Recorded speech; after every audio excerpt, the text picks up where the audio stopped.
함께 말씀 보겠습니다. 요한계시록 12장 11절 말씀입니다. 요한계시록 12장 11절 말씀. 함께 읽겠습니다. 또 우리 형제들이 어린 양의 피와 자기들이 증언하는 말씀으로써 그를 이겼으니 그들은 죽기까지 자기들의 생명을 아끼지 아니하였도다. 아멘. 우리 지난 시간에 이어서 계속 요한계시록 12장 말씀 함께 살펴볼 텐데요. 오늘 7절에서부터 12절 말씀 함께 살펴보려고 합니다. 지난 시간에는 1절에서 6절 말씀 함께 살펴보면서 일곱째 나팔 소리가 이제 불려지고 이제 일곱째 나팔 마지막 나팔 서막이 오르고 난 다음에 이제 등장하는 이 삽입구 안에서 그 일곱인, 일곱 나팔, 일곱 대접 등으로 표현되어지는 심판 또는 재앙, 환란의 모습이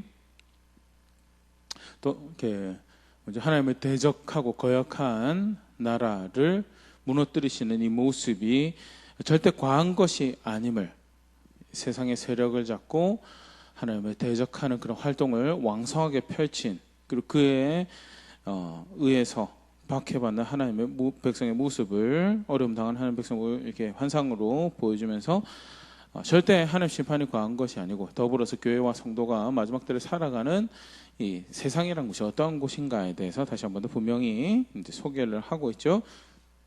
그러면서 오늘 우리 함께 살펴볼 요한계시록 12장 7절에 들어가면요, 다시 요한이 하늘에 있는 일을 보는데요. 하늘에 전쟁이 있으니 미가엘과 그의 사자들이 용과 더불어 싸울세. 용과 그의 사자들도 싸우나. 그래서 전쟁을 보게 됩니다. 전쟁을 보는데 미가엘을 중심으로 한 그룹과 용을 중심으로 한 그룹, 이 둘의 다툼이 있다라는데요. 이제 먼저 보면 이 하늘에서 전쟁이 있었다라는 그런 표현이 등장합니다. 이 하늘은 실제 하늘로 생각해 볼 수도 있고요. 왜냐하면 이제 뒤에 땅에 떨어졌다라는 그런 대목이 나오기 때문에 실제 하늘, 땅과 대조되는 개념에서 하늘도 생각해 볼 수 있고요. 땅과 비교했을 때 높고 영화로운 곳 또는 권위를 가지는 곳의 이미지로, 비유적인 표현으로야 하늘도 생각해 볼 수 있고요. 또 땅이 물질 세계라고 한다면 하늘은 영적 세계라는 그런 측면에서 하늘이라는 의미도 생각해 볼 수 있는, 다양하게 본문 안에서 이해할 수 있는 그런 표현이고요. 대표적으로는 사실 이제 영적인 그런 이미지로 권위라는 측면에서도 생각해 볼 수 있는 그런 표현으로 보여집니다. 사실 그 앞에 등장하는 요한계시록 12장 1절에도 하늘이라는 표현이 등장하는데요. 하늘에 큰 이적이 보이니 해를 옷 입은 한 여자가 있는데 그 발 아래에 달이 있고 그 머리에는 12별의 관을 썼더라. 그래서 하늘에 큰 이적을 보았다라고 하면서 이 사건이 벌어진 배경이 하늘인 거에 대해서 3절에도 하늘에 또 다른 이적을 보이니 보라, 한 큰 붉은 용이 있어 머리가 7 뿔이 열이라 그 여러 머리에 7 왕관이 있는데 하면서요, 여자의 모습을 소개할 때도 하늘의 이적이고, 용을 소개하는 모습도 하늘의 용인 거에 대해서. 근데 철장으로 만국을 다스리는 아이가 여자를 통해 태어난 것은 사실 지난 시간 살펴봤지만 시편 2편에 기록된 오실 메시아의 모습을 표현하는 철장으로 만국을 다스리는 왕이고요. 분명히 예수님은 성육신 하셔서 땅에 오셔서 땅에서 태어나시고 하나님 사역을 감당하시고 승천하신 부분에서 하늘 환상이라는 부분하고 이제 밸런스를 가지고 이해를 해야 되죠. 그래서 사실 이제 앞에 이야기에서는 영적인 그런 환상이다라는 그런 영적인 내용이다라는 측면에서 이제 이해를 하면요, 무리 없이 땅에서 벌어지는 영적인 모습, 또 이 일로 이제 해석을 해서 볼 수 있는 부분이고요. 요한계시록을 해석을 할 때 하늘의 의미에 대해서 이렇게 그 문장, 이렇게 요한이 이야기하고자 하는 바가 뭔가에 대해서 이제 주시하면서 봐야 되는 그런 표현이 등장을 하고 있고요. 아까 얘기됐던 것처럼 12절까지 7절부터 12절까지의 전쟁은 이제 영적인 전쟁을 이제 일반적으로 이야기하는 것으로 이제 볼 수 있죠. 그 다음에 장면을 조금 더 들여다보면요. 미가엘과 그를 위시한 그룹이 등장, 미가엘과 그의 사자라고 표현이 되어 있는데요. 미가엘이 누군가 할 때 이스라엘 백성 중에 미가엘이라는 이름을 가진 사람이 있습니다. 근데 본문의 미가엘은 그런 사람으로서의 미가엘보다는요, 그 천사 미가엘이죠. 네, 그 이름의 뜻은 하나님 같은 분이 누구냐, 하나님 자랑하고 하나님 위대함을 나타내는 그런 이름을 가지고 있고요. 유다서 1장 9절 같은 경우는 이 미가엘을 천사장이라고 이렇게 소개를 하고 있습니다. 천사장 미가엘이 마귀와 다투었다라는 그런 기록이 유다서 1장 9절에 등장하면서 우리 천사들, 많은 천사들인데 그 중에 장으로 하나님 뜻과 하나님께서 주시는 일을, 사역을 수행하는 그런 존재로 보일 수 있고요. 다니엘서에 이제 이 미가엘의 활동이, 모습이 이제 좀 기록이 되어 있는데요. 다니엘 10장 13절부터 10장 21절에 보면 하나님 백성을 돕는 존재로 그렇게 소개가 됩니다. 다니엘 10장 13절, 그런데 바사 왕국의 군주가 21일 동안 나를 막았으므로 내가 거기 바사 왕국의 왕들과 함께 머물러 있더니 가장 높은 군주 중 하나인 미가엘이 와서 나를 도와줌으로 해서 미가엘이 유다서 1장 9절에 표현된 대로 천사, 이제 고위 계급의 천사 라는 그런 표현이 하나 더 등장을 하고요. 더불어서 다니엘을 21일 동안 막혔던 다니엘을 돕는 그런 역할을 하는 존재로 이렇게 소개되어 있죠. 다니엘 10장 21절에도 오직 내가 먼저 진리의 글을 기록된 것으로 내게 보이리라. 나를 도와서 그들을 대항할 자는 너희의 군주 미가엘 뿐이니라. 라면서요. 다니엘을 돕는, 하나님 백성을 돕는 존재로 하나님의 사역을 감당하는 천사로 소개되어진 게 성경의 미가엘이고요. 더불어서 다니엘 12장 1절에 보면요, 하나님의 뜻을 펼쳐내어서 백성의 구원을 베풀 그런 사자로도 소개가 되어지고 있습니다. 다니엘 12장 1절, 그때 너희 민족을 호위하는 큰 군주 미가엘이 일어날 것이요 또 환란이 있으리니 이는 개국 이래로 그때까지 없던 환란일 것이며 그때 너희 백성 중 책에 기록된 모든 자가 구원을 받을 것이라. 라면서요, 하나님 구원하시겠다고 하신 뜻을 펼쳐낼 존재로 미가엘이 소개되어지고 있는 부분이죠. 그래서 혹자는 일종의 예수님의 또 다른 모습이 아닌가라고 이야기를 하는데요, 구별된 존재고요. 그러면 구원을 베풀다라는, 그가 구원을 베푼다라는 말이 무슨 구원, 베푼 거 아니죠. 구원을 행하는 그런 일을 할 거라는 말이 무슨 말인가라고 할 때, 하나님께서 뜻을 정하시고 계획을 펼쳐 가실 때 그 일을 수행하는 이제 존재로 이해를 하면요, 백성을 구원하는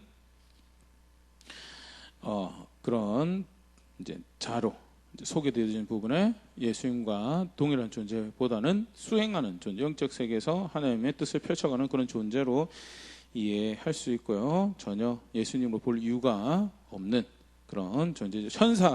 천사장, 하나님의 뜻을 펼쳐가며 하나님 백성을 돕는 천사다라는, 특별히 오늘 본문에서도 자기 사자들하고 그룹을 이뤘다라는 것이요, 고위 계급의 천사임을 볼 수 있죠. 사실 성경에서 이야기하는 만큼만 보면 된다라고 생각을 합니다. 천사에서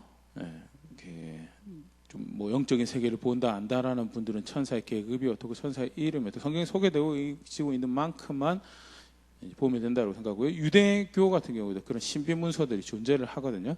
근데 성경이 구체적으로 기록이 안 되어 있는 것은 우리의 구원과 관련해서 하나님께서 펼쳐가신 하나님 나라를 기대하며 살아가는 하나님 백성 입장에서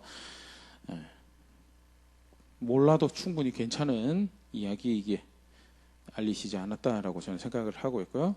오히려 성경 이상의 영적인 세계를 성경과 상관없이 그려갈 경우에 다른 길로 빠질 수 있죠. 다른 길로 빠질 수 있는 부분에서 성경이 기록되어 있는 만큼만 보면 될 거라 생각이 되어지고요. 미가엘이 그의 사자들하고 더불어 싸웠다라는 거, 우리가 미가엘이 어떤 존재로 성경에 소개되어 있는가를 보았을 때 이 싸움이 단순히 미가엘의 싸움이라기보다는 하나님께서 하나님 뜻을 펼쳐 가시는 이제 그런 전쟁으로 이제 보일 수 있는 이제 표현이죠. 그러면 한쪽 편에는 미가엘이 있었다면 한쪽 편에는 용이라고 일컬어지는 사단이 이제 자신의 사자들하고 이제 그룹을 이루어서 전쟁이 벌어지는데요. 사단에 대해서 조금 더 보면 생각해보면 첫 번째 이제 요한계시록 12장 9절에 이 용에 대해서 그렇게 표현되고 있습니다. 큰 용이 내쫓기니 예뱀고 마귀라고도 하고 사단이라고도 하며 온 천하를 꾀하는 자라. 그가 땅으로 내쫓기니 그의 사자들도 그와 함께 내쫓기니라. 사단을 이렇게 표현을 할 때 환상에서도 볼 때 용이라는 표현으로, 특히 붉은 용이라는 그런 표현으로 이 존재가 설명이 되는데요. 뭐 이제 이쪽 동아시아 쪽은 물론 나쁜 용도 있죠. 근데 용을 이렇게 행운의 상징으로 이렇게 그런 여기는 문화가 있는데요. 이제 본백성이 받았던 이 말씀 그리고 그 배경의 이해에는 용은 악한 존재죠. 그래서 굉장히 거칠고 폭력적이고 특히 붉은 용이라고 표현이 되어 있는 걸로 해서 이제 피를 갈구하는 굉장히 폭력적인 그런 모습의 존재고요. 큰 덩치와 더불어서 힘과 능력을 가지고 있는, 그래서 성경 안에서 표현될 때 그 붉은 용의 모습에 대해서 요한이 요한계시록 12장 3절에 머리가 7이요 불이 10이라는 표현으로, 그래서 사단이 하는 일이, 사단이 진짜 용처럼 생겼다라는 표현보다는요, 사단이 하는 일이 폭력적이고 피를 갈고 해를 입히는 그런 일을 하는 존재고, 그것을 하는데 부족함이 없는 천성과 악한 그런 성품과 능력들을 가지고 있는 그런 존재인 것에 대해서 그런 묘사로 볼 수 있는 게 큰 용이라는 표현이 등장을 하고요. 두 번째로 사단을 이렇게 표현할 때 이제 사용된 표현이 옛 뱀이라는 표현으로 요한계시록 12장 9절 그렇게 설명을 하죠. 옛 뱀이라는 표현은 무엇을 의미하는가? 에덴 동산에서 뱀이 했던 일을 사실은 이제 암시하는 그런 표현이죠. 고린도후서 12장 3절에 뱀이 그 간계로 하와를 미혹한 것 같이 너희 마음이 그리스도를 향하는 진실함과 깨끗함에서 떠나 부패할까 두려워하노라. 하나님 백성이 하나님을 떠나버리도록, 거기 붙어있지 않고 떠나버리도록 미혹하는 간계를 쓰는 그런 존재의 이제 모습이 옛 뱀이라는 모습이고요. 사단을 설명할 때 큰 용으로도 그 존재를 설명하지만 옛 뱀, 피를 갈구하고 해를 입히는 존재고 그런 충분한 능력이 있지만 동시에 그가 그렇게 해를 입히는 모습으로 간계로 속이는 모습을 이제 이렇게 보여주고 있고요. 또 이제 요한계시록 12장 9절에 또 이 사단을 설명하는 표현 중 하나가 마귀라는 표현으로 등장을 합니다. 헬라어 디아블로스라고 하는데요. 이 원어 뜻은 참소하는 자, 고발하는 자. 요한계시록 12장 10절에 이제 오늘 우리가 살펴볼 부분인데요. 거기도 실제로 사단이라고 하는 이 존재가 하는 일에 대해서 이렇게 표현을 하고 있어요. 요한계시록 12장 10절. 내가 또 들으니 하늘에 큰 음성이 있어 이르되 이제 우리 하나님의 구원과 능력과 나라와 또 그의 그리스도의 권세가 나타났으니 우리 형제들을 참소하던 자 곧 우리 하나님 앞에서 밤낮 참소하던 자가 쫓겨났고, 사단이 하는 일에 대해서 참소하는 자, 밤낮 참소하는 자라고 그렇게 소개를 하고 있고요. 이 마귀라는 표현이, 디아블로스라는 이 표현이 사실 이제 의미하는 바가 참소한다는, 그래서 죄 있는 존재다라고, 잘못한 존재, 은총을 입을 자격 없고 복받을 자격 없고 망해야 되는 자임에 대해서 계속 사실은 맞죠. 거짓말하지 않습니다. 다 이제 사단 자체 거짓말하지 않는다는 말이 아니고 그들이 고발하는 내용이 분명히 하나님의 백성이 가지고 있는 결격 상황이고 은총을 입을 자격이 없는 모습이고요. 틀린 모습이고 오히려 심판과 저주에 더 가까운 그런 존재인 거에 대해서 그거를 부각하고 실제로 그렇게 그런 일을 하는 것과 더불어서 그 사실 본질적 내용이 뭐냐, 계속해서 공격하는 거죠. 대적을 하는, 하나님 백성을 대적하는 자라는 그런 의미에서도요, 이 디아블로스라는 말을 보일 수 있는데요. 구체적으로 그 대적하는 모습에 대해서 베드로전서 5장 8절 이렇게 표현하고 있습니다. 근신하라 깨어라 너희 대적 마귀가 우는 사자같이 두루다니며 삼킬 자를 찾나이다. 그래서 배고픈 사자가 먹거리를 찾아다니는 것처럼 대적하고 집어삼키려고 하고 본래 있어야 할 자리를 떠나버리도록 만드는 그런 일을 한다라는 측면에서 디아블로스라는 그런 표현을 사용을 하고 있고요. 사실 이제 그 대적한다라는 의미가 더 부각이 되는 이제 표현이 사실 사단이라는 표현이죠. 흔히 우리 이름처럼 그렇게 부르고 있는데, 사단이라는 말은 대적하는 자라는 그런 의미를 가지고 있습니다. 예수님께서 베드로를 사단이라고 부르셨던 적이 있죠. 마태복음 16장 23절, 예수께서 돌이키시며 베드로에게 이르시되 사단아 내 뒤로 물러가라. 너는 나를 넘어지게 하는 자로다. 네가 하나님의 일을 생각하지 아니하고 도리어 사람의 일을 생각하는도다 하시고, 이 본문을 해석할 때 예수님께서 베드로에게 사단아라고 이야기하신 부분에 대해서 베드로가 사단에 의해서 빙의가 돼서 이런 이야기를 했던 모양이다라고, 예수님께서 예루살렘 올라가서 십자가에 죽으시고 3일 만에 부활할 거다라는 이야기를 들었을 때 이런 일은 예수님께 일어나서는 안 됩니다라고 하는 베드로의 대답을 이제 예수님께서 지적하셨던 부분이고요. 사단아 네 뒤로 물러가라라고 하는 이야기에 대해서 베드로가 마귀에 의해서 사단에 의해서 빙의가 돼가지고 귀신 들려가지고 이런 일을 한 모양이다. 그래서 예수님이 베드로 보고 사단이라고 하는 모양이다라고 이해를 하는데요. 사실 본문은 그걸 이야기를 하고 있지 않죠. 베드로가 하는 이야기가, 베드로가 지금 생각하고 있는 바가, 베드로가 그 감정으로 그것을 받아들여서 표현하는 바가, 이 모든 것이 총체적으로 뭘 하고 있는 거냐, 하나님 뜻을 대적하고 예수님의 사역과 예수님이 반드시 해야 할 그 거룩한 걸음들을 대적하는 자리에 있었다라는 측면에서 베드로를 사단아라고 부르시는 그런 모습으로 보는 것이 본문의 충실한, 물론 신학적으로는 베드로가 결국 불순종의 아들들 가운데 역사하는 그 존재, 미혹을 따라서 인간적 열정에 충실하고 인간적 감정에 충실해서 인간적으로 생각하고 인간적인 일을 발설을 한 거죠. 하지만 본문 안에서 예수님께서 이 사단이라는 단어를 그렇게 사용하시고 있는 거에 대해서 우리가 볼 수 있고요. 이름이라고도 여길 수도 있지만요. 이제 대표적으로 사실 지칭하는 표현이죠. 근데 대적하는 자라는 의미를 가지고 있는 이 표현이 사단이다라는 표현이고요. 큰 용, 옛뱀, 마귀, 사단으로 표현되면서 미혹하고 참소하며 하나님 백성이 있어야 될 자리 지키지 못하도록 하나님과 하나님 백성을 대적하는 그런 존재가 사단이라는 존재죠. 대표적인 모습으로 사실은 그 하는 일에 대해서 할 때 거짓이라는 것을 사용을 많이 합니다. 실제로 이제 우리가 여기서 보면 큰 용이라는 표현을 볼 때 뾰족한 이빨을 가지고 상처를 크게 내고 막 그렇게 생명을 위협하는 그런 공격을 할 것 같은 존재로 생각할 수 있지만요, 실제로 그거보다는요, 성경에서 소개되고 있는 사단의 이 사역 모습, 뭐라고 해야 될까요? 사단이 미혹하고 떠나도 만들고 대적하는 모습은, 대표적인 모습이 요한계시록 12장 9절에도 이렇게 표현되어 있지만 온 천하를 꾀하는 자다, 속이는 자다, 속이는 자.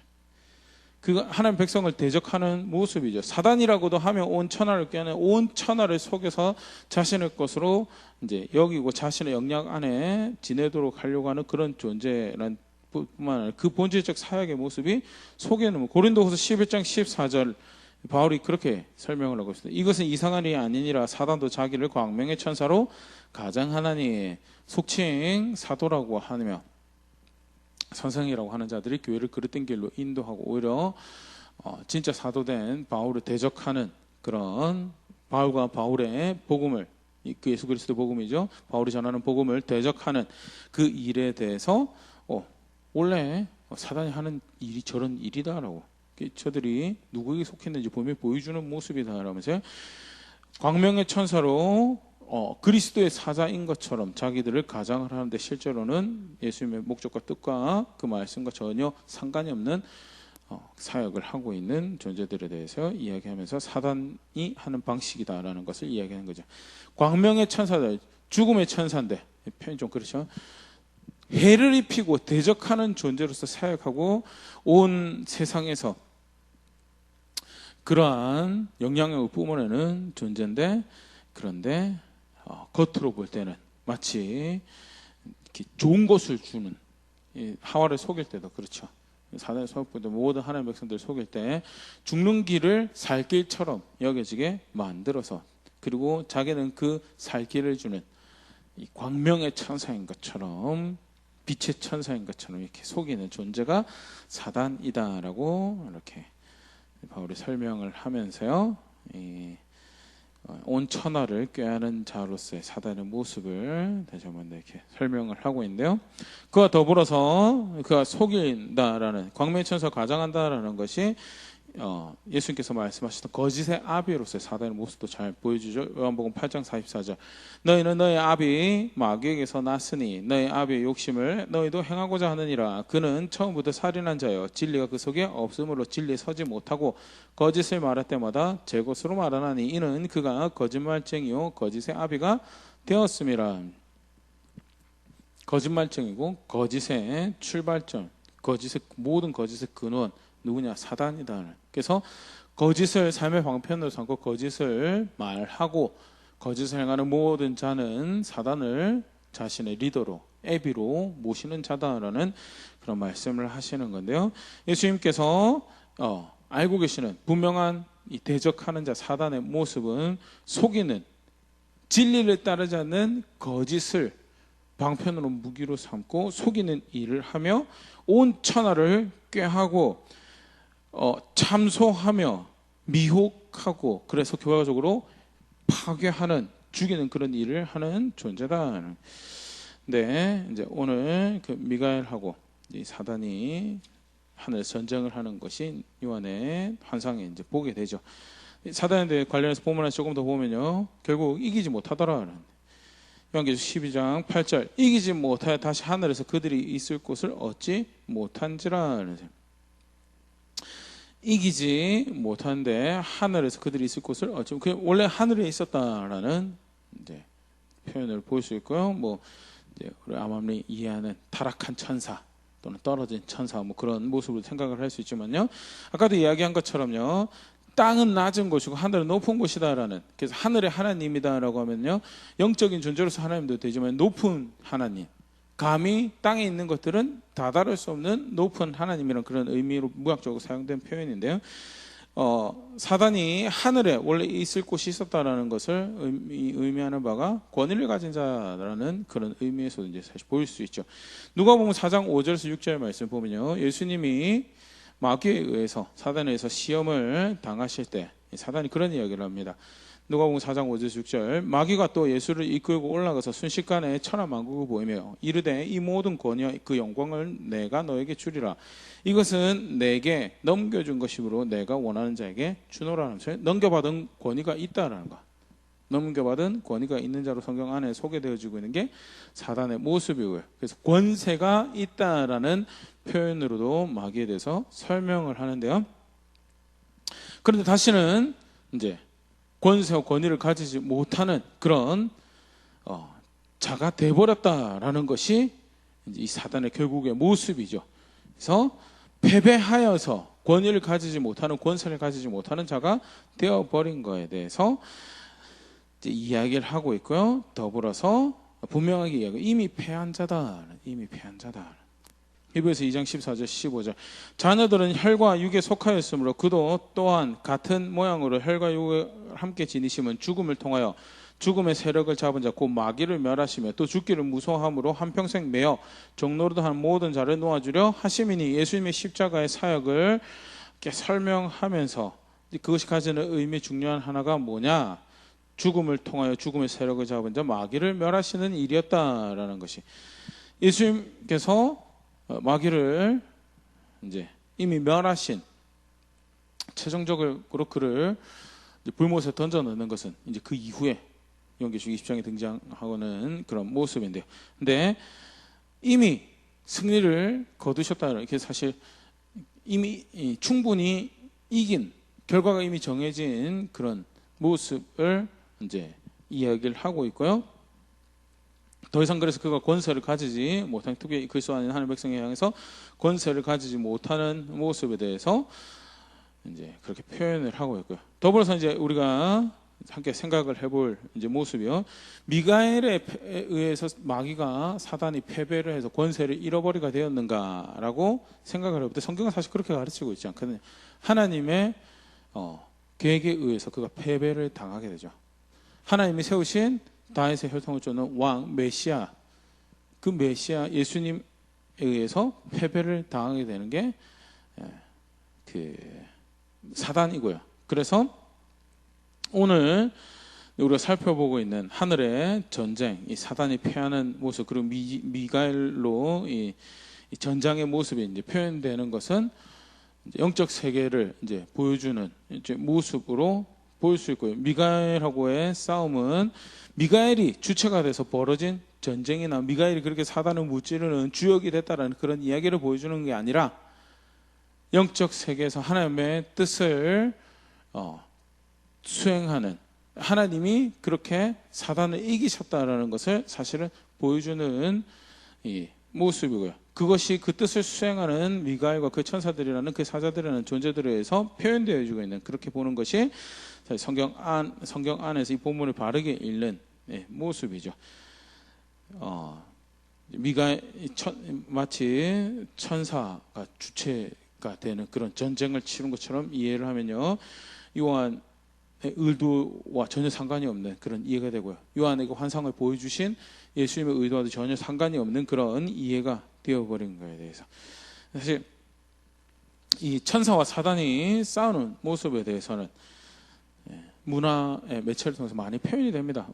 사실 성경 안에도 있는, 오늘 본문 안에도 사실 미가엘과 천사가 싸워야 사단이 싸우더라는 표현이 등장하는 것, 성경 안에 없는 모습은 절대 아니라고 생각됩니다. 하지만 저는 개인적으로 이제 그런 문화나 미디어를 특히 이제 교육적인 자료로 사용할 때 좋지 않다라고 생각을, 왜냐하면 아이들 같은 경우에 전체 내용을 이해하지 못하고 장면을 이제 그냥 이렇게 받아들이게 되는 그런 모습에서 자칫 이제 하나님께서 베푸신 구원에 대한 이 모습에서 신화적인 그런 재미는 있겠죠. 판타지 재미는 있을지 몰라도 결코 영적으로 또 신학적으로 유익한 그런 영향력은 아닐 거라 생각해요. 개인적으로는 저는 이제 아이들 가르칠 때 그런 자료는 사용하지 않도록 그렇게 하고 있는데요. 오늘 그만큼 사실은 천사에 대해서 우리가 또 천사가 사단과 싸운다라는 장면이 성경 안에서 묘사는 되어져 있는데 싸움의 주체로 천사가 아니고, 천사는 요한계시록 안에도 표현되지만 예배를 받는 존재가, 그 자기가 자기 계획을, 자기 뜻을 펼쳐가서 그 경배의 대상으로, 존중의 대상으로 여김받는 존재가 절대 아니다라는 거, 하나님 뜻을 펼쳐가는 사자에 불과한 것이고, 오늘 그런 차원에서 미가엘과 사단의 전쟁을 읽어야 된다라고 생각이 되어지고요. 미가엘이 용에 대해서, 사단에 대해서 승리를 거뒀다라는 것은 미가엘의 승리라기보다 하나님의 승리고, 그것은 최종 승리가 아직 남아있는, 최종적으로 그를 정죄하는 것이 남아있는 심판에 앞서 예수 그리스도의 초림의 십자가의 사역으로 하늘에서 쫓겨난 자로 만드는 그런 모습에 대해서 우리가 이제 볼 수 있는 그런 표현들이죠. 이기지 못해서 하늘에서 쫓겨났는데 사단에 대해서 한 가지 더 보면 오늘 본문 안에서, 근데 포기하지 않고 승리를 거둘 수 없는 그 싸움을 계속해서 이어가더라라는 것이 이제 본문 안에 표현되어 있습니다. 요한계시록 12장 12절. 그러므로 하늘과 그 가운데 거하는 자들은 즐거워하라.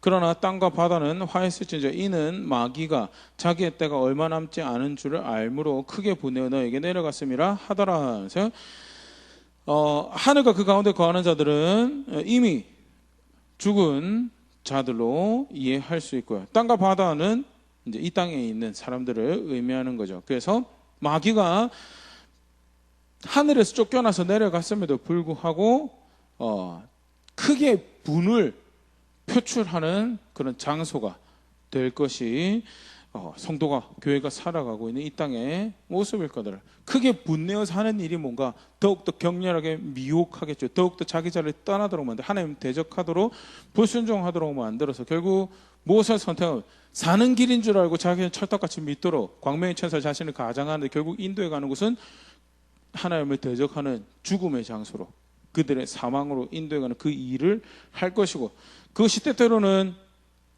달콤한 속임도 될 수 있지만 때때로는 두려움을, 무기를 앞세우고 권력을, 사회 시스템을 앞세우는 박해나 환란과 같은 그런 모습으로 나타날 수 있는 그런 모습에 대해서 이제 암시하는 그런 표현이고요. 분명한 것은 사단이 그런 일을 하려고 쫓겨내려가서 땅으로 갔다라는,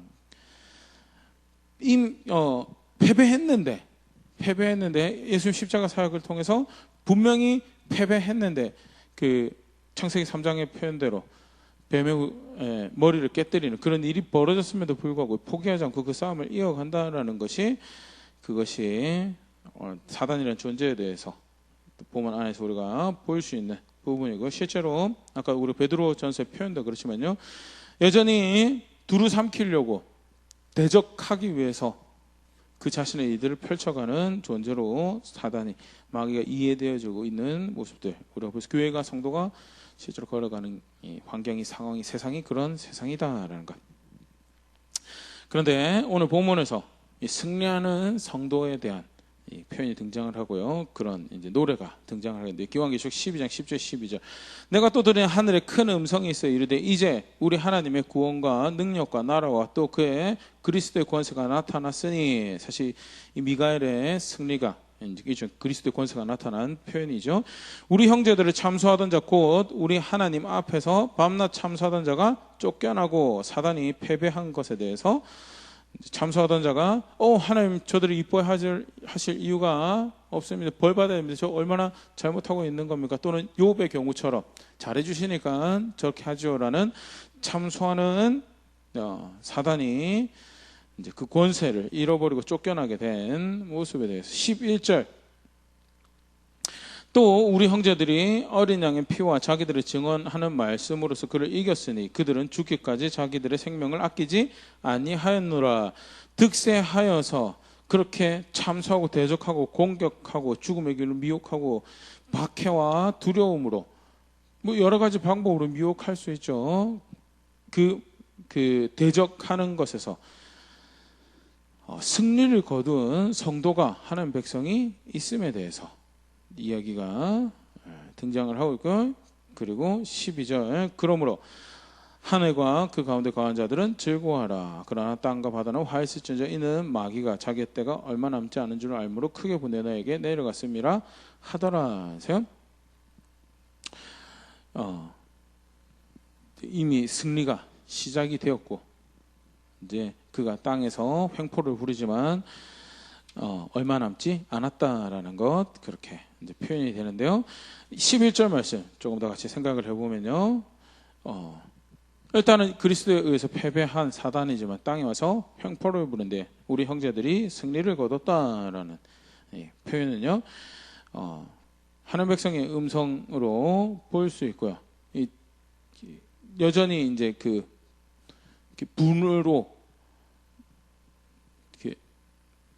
대적하는 자기 역할을 성실하게 수행해 갈 때 성도가 그것을 어떻게 이길 수 있는가, 무엇이 하나님께서 우리에게 주신 무기며 방편인가에 대해서, 승리하신 하나님을 이렇게 따르는 그 은혜를 누린 자리에 있는 모습인가에 대해서 이제 보는 표현으로 볼 수 있고요. 무엇보다도 그 앞서서 분명하게 사실을 또 보여주는 게 전쟁 중에 있다라는 거예요. 성도는, 교회는, 성도는 전쟁 중에 있다. 육의 전쟁이 아니죠. 사실은 아까도 우리 시작하면서 봤지만 하늘의 전쟁인데 영의 전쟁이고요, 영의 갈등이고요, 영적 갈등이고요.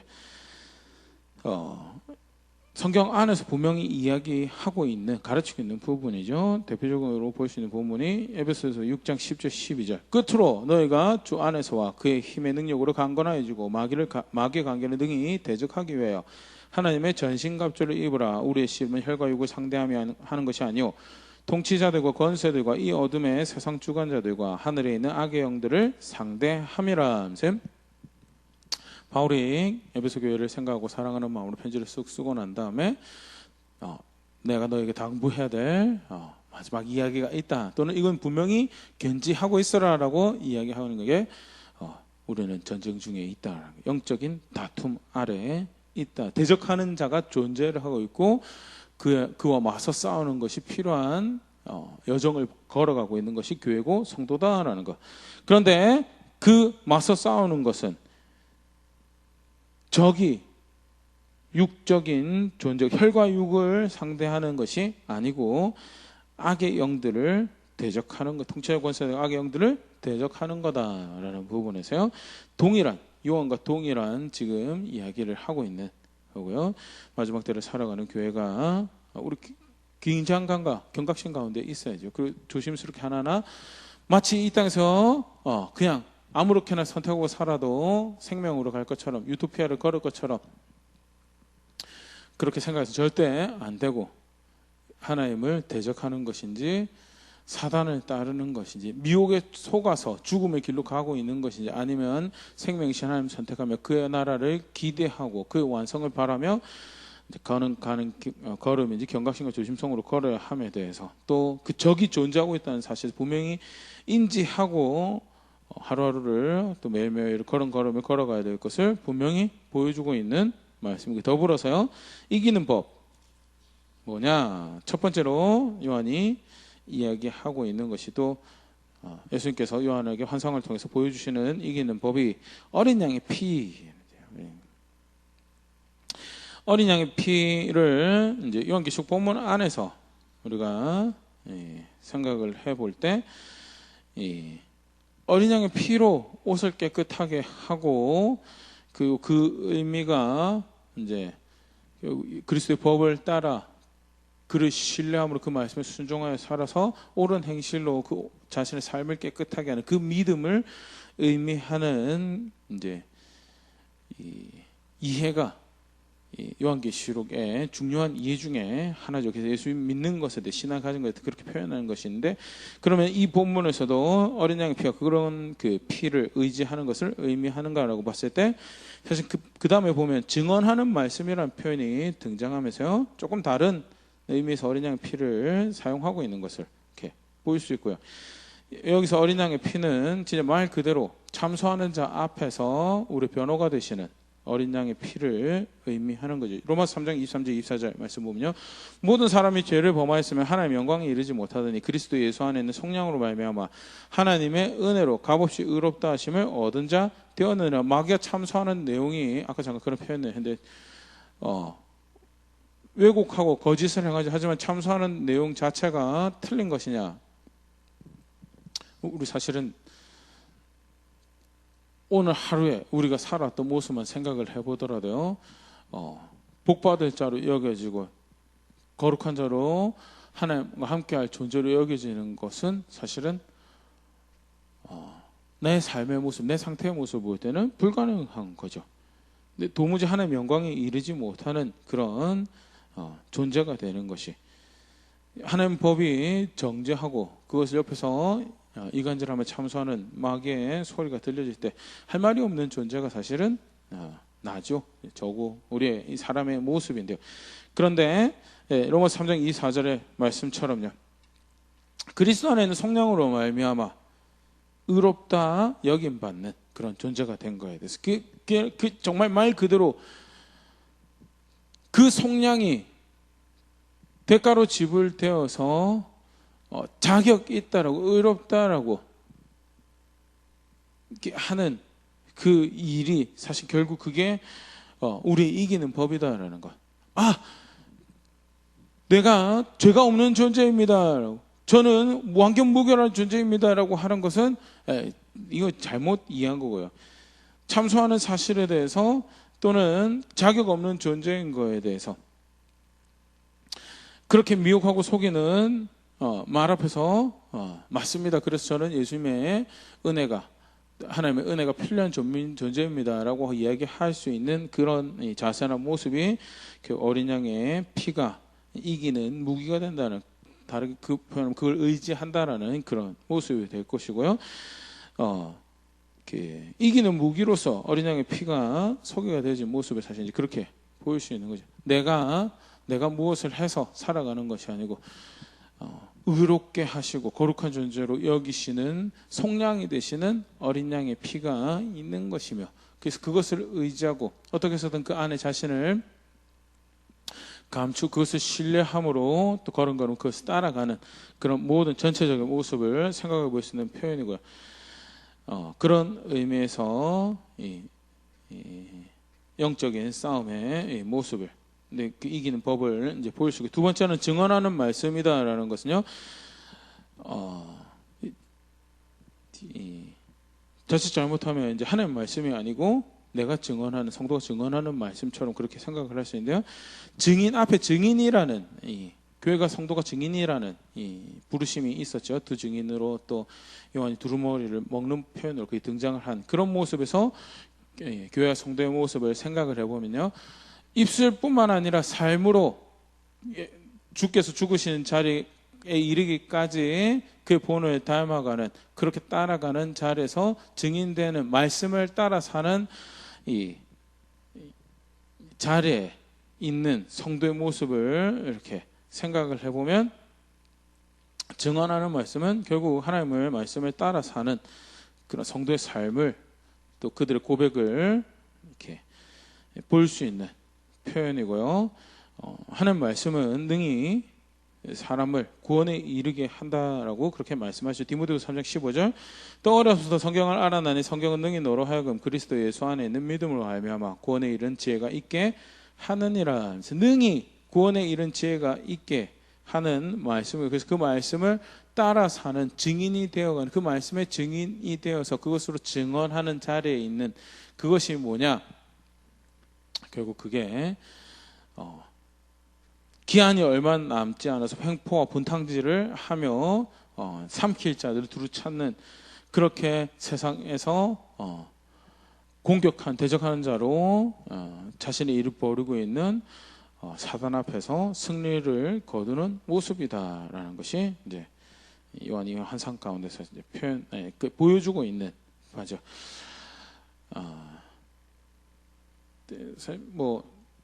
전체 맥락에서 요한계시록에서 이야기하고 있는 신앙의 모습과 다르다고 생각하지 않습니다. 어린 양의 피로 옷을 깨끗게 하게 하는 그 모습이 결국 어린 양의 피와 자기의 증언의 말씀으로 이겼다라는 것과 동일한 것을 이야기를 하죠. 요한계시록 7장 14절, 구원받은 자들이 큰 환란 가운데 나오는데 어린 양의 피에 그 옷을 씻어 희게 하였고, 요한계시록 19장 18절, 옳은 행실로 깨끗하게 준비한 옷을 입더라라는 것. 네. 예수님의 보혈을 의지하고 실제로 의지한다라는 것이 어떤 신비적인 느낌의 의지가 아니라 자격 없는, 나는 맞습니다, 나는 고발당해야 되는 자고 나는 긍휼히 여김 받을 자격이 없는 자고, 하지만 긍휼히 여기신 하나님이 계시며 살 길로 은혜를 베푸신 예수님께 허락되진 속량이 있으며, 그래서 그것이 나의 유일한 이렇게 자랑할 것이고 무기고 내 삶의 방편이 되는 것이고, 철저하게 그 아래 숨기를 원하며 그걸 따라 걸어가며 그렇게 그것을 증언하는 자리에 있는, 그것이 속여서 죽이고자 하는 그 대적 앞에서 승리를 거두는 모습이더라라는 거. 좀 비유로 표현되어서 조금 이렇게 신비적인 느낌이 있고 조금 다른 거 아닌가라는 생각이 들지만요, 바울의 전신갑주랑 사실은 이렇게 크게 다르지 않는 것을 이렇게 볼 수 있습니다. 에베소 6장 14절, 6장 마지막에 우리가 살펴보죠.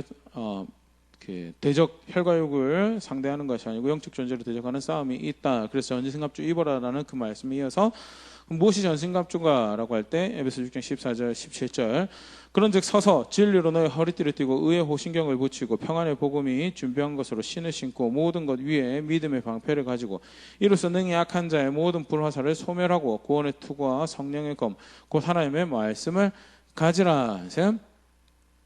진리가 허리띠 되고 말씀의 성령의 검으로 표현되는 하나님의 말씀을 가지고 평안의 복음의 신을, 그것으로 걸음걸음을 보호하고 걸음걸음을 따라 사는, 결국 사실은 말씀의 증인이 되는, 말씀을 증언하는 자리에 자신의 삶이 증인이 되는 자리에 살아가는 모습을 의미하죠. 더불어서 의의 호신경을 붙이고 믿음의 방패를 가지고 구원의 투구를 쓴다라는 것이, 그 어린 양을 의지하는, 그 피를 신뢰하는, 그 긍휼하심을 의지하여 살아가는 성도의 모습을, 의로운 것을 더욱더 사모하고 따라서 의로운 것을 하나님께서 기뻐하시는 의로운 것을 바라며 그것을 신뢰하고 생각과 마음을 자격이 없지만 용서를 통해서 용납함을 통해서 구원받은 존재로서의 구원을 기억하는 그런 자리에 있는 것.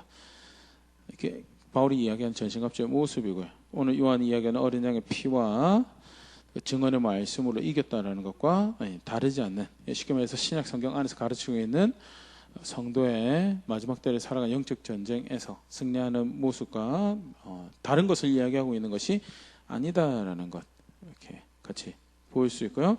오늘 말씀 간단하게 7절부터 12절 말씀 살펴보았는데 분명하게 이야기 보여주고 있는 메시지가 하나죠. 뭐냐? 영적 전쟁이 있다라는 것. 대적하는 자, 해를 입히려고 하는 자, 참소하는 자, 속이는 자,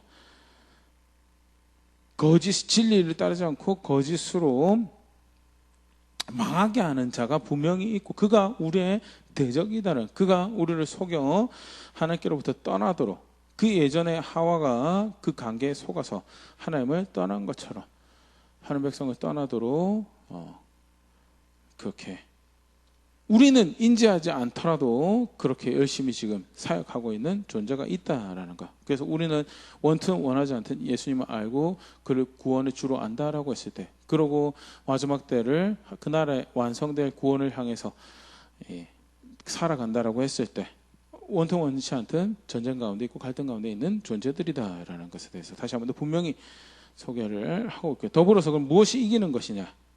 무엇이 이기는 것? 이미 예수님께서 그 권세를 하늘에서 쫓겨났고 그 권세를 멸하셨고, 이미 이제 그는 마지막에 망하는 것만 남았는데 그래도 포기할 줄 모르고 싸우고 있는 그런 존재며, 그럼 무엇이 그 갈등에서 이기는 모습이냐? 어린 양의 피를 의지하는 거죠. 그거 말고 다른 소망이 없어요. 다른 구원이 없어요. 그거 말고 내 생을, 내 삶을, 내 생명을 의탁할, 내 사랑하는 가족을 의탁할, 내 사랑하는 자녀들을 의탁할 만한 충분한 구원의 반석이 없더라라는 거. 그래서 어떻게 해서든 예수님이 주인이 되고 삶의 주인, 중심이 되고 생각과 마음의 중심이 되고 하는 실제로 그런 걸음을 걸어가는 것이, 그것이 대적하는 자 앞에서 자신을 지키고 사랑하는 사람을 지켜가는 모습이더라. 두 번째로 구원에 이르게 하는 지혜가 있는 그 말씀을 따라서 증인이 되는 삶, 그것으로 다시금 증언하는 자리에 있는, 그 말씀을 따라 사는 증언하는 자리에 있는 그것이 이기는 모습이더라라는 것. 분명하게 이야기를 하고 있죠. 사실은 미가엘 또 여러 가지 다른 이 장치들은 그 분명한 메시지를 전하는, 실감나게 표현하는 이 모습으로 사용이 되어지고 있고요. 말씀 간단히 생각해 봤는데요. 한번 돌아볼 수 있으면 좋을 것 같습니다. 에베소서도 그렇고요. 오늘 우리가 살펴보면 요한계시록도 그렇고요. 이후엔 더 이제 치열하게 그런 모습들을 이제 보여주고 있는데, 분명한 것은 마지막 때를 살아가고 있는 백성들은 전쟁 중에 있다라는 거에 대해서. 심지어 바울은 그래서 편지할 때 군인의 성도를 비유하기도 하죠. 실제 군인이라기보다는 그렇게 전투에 임한 자세로 전투를 위해서 부름받은 사람처럼 살아가는 것이 신앙을 가지고 있다라는 모습인 것을 이제 표현을 하는데요. 전쟁 가운데 있다라는 것, 긴장해야 된다는 것, 조심해야 된다는 것을 인지하고 살아간다면, 그러면 이제 이 말씀을 잘 읽고 이해한 거, 그리고 받아들인 건데요. 아무리 말씀에서 그렇게 이야기를 한다 하더라도 개의치 않고 전쟁이라고 하는데도 평화 중에 살아가는 것처럼 무방비로 살아가고 싶은, 마음 쓰고 싶은 대로 쓰고 생각하고 싶은 대로 하고 그렇게 살아간다면 사실은 100% 길을 잃고 패배하고, 단순히 그냥 패배하는 것이 아니라 이제 멸망으로 향하는 그런 걸음을 거기에 가게 되는데요. 나는 어떤 자리에 있는가, 오늘 말씀 가지고 다시 돌아볼 수 있으면 좋을 것 같고요. 조바심을 내라는 그런 말씀 절대 아닙니다. 하지만 분명하게 피로 충분한 경각심을 가지며 한 걸음 한 걸음 걸어오고 하루하루를 마주해야 되는 것이, 그게 신앙을 가진 교회와 성도의 모습이다라는 것. 다시 한번 돌아볼 수 있으면 좋을 것 같고요. 무엇을 이기는 방법으로, 무엇을 승리하는 방법으로 생각하고 있는가. 절대 오늘 말씀은요, 계속해서 말씀 살펴보면서 우리가 봤지만요, 미가엘의 도움을 구하라는 말씀 절대 아닙니다. 천사를 의지해라는 말씀도 절대 아니고요. 싸움의 주체가 천사가 아니다라는 것. 자칫 이 표현을 그냥 그런 식으로 접근하여서 다른 종교를 만들어 버릴 수도 있는데 절대 아니, 하나님의 사자일 뿐이고요. 승리하기 위해서, 이기기 위해서 귀를 기울여야 되는 것은 천사가 아니라 하나님의 방법이다라는 것. 본문 안에 사실 노골적으로 이야기를 하고 있죠. 그게 뭐냐? 어린 양 피와 증언하는 말씀이 이기는 방법이다라는 게. 무엇으로 이기려고 하는지, 예수님 이름 쓰고 종이 붙여놓고 십자가 걸어 그걸로 이긴 게 절대 아니죠. 영적 전쟁 그런 식으로 이야기하고 있지 않습니다. 요한계시록 모습도 그렇지만요, 바울의 경우도 그렇고요. 나사렛 예수의 이름으로 귀신을 쫓아내는 거 물론 없지 않습니다. 성경에 있습니다. 그런데 영적 전쟁하면 사실 그런 것만 생각하기 쉬운데요. 정작 교회에 보낸 편지에서 영적 전쟁을 이야기하고요. 요한계시록도 마찬가지죠. 서신으로서 전하는 묵시문학에서 이야기하고 있는 영적 전쟁, 이기는 그 영적인 싸움에서 이기는 전쟁하는 모습, 전투하는 모습은 어린 양의 피와 증언하는 말씀으로 이겼다라는 것. 무엇으로 무장되어지고 무엇으로 싸우려고 하는가 말씀 가지고 다시 한번 더 돌아볼 수 있으면 좋을 것 같고요. 이길 수 있다는, 이미 이기신 하나님이 계시고, 그래서 그는 망하는 것만 남겨뒀는데 지금 얼마 남지 않은 시간에서 그 화를 뿜어내고 있는 시간이다라는 게 오늘 본 표현이죠. 우리도 이길 건데, 그러면 구체적으로 이기는 자리에서 이기는 선택들을 만들어가는 것이 실제로 그 승리를 쟁취하는 모습인 것에 대해서, 교회처럼 성도처럼 하나님 앞에서 그런 선택들 실제로 만들어가는 자리에 있는 우리가 될 수 있으면 좋을 것 같고요. 부족하지만 증언하는 그런 고백들이 또 하나님 기쁘시가 열매들을 만들어가는 그런 우리 될 수 있으면 좋을 것 같습니다.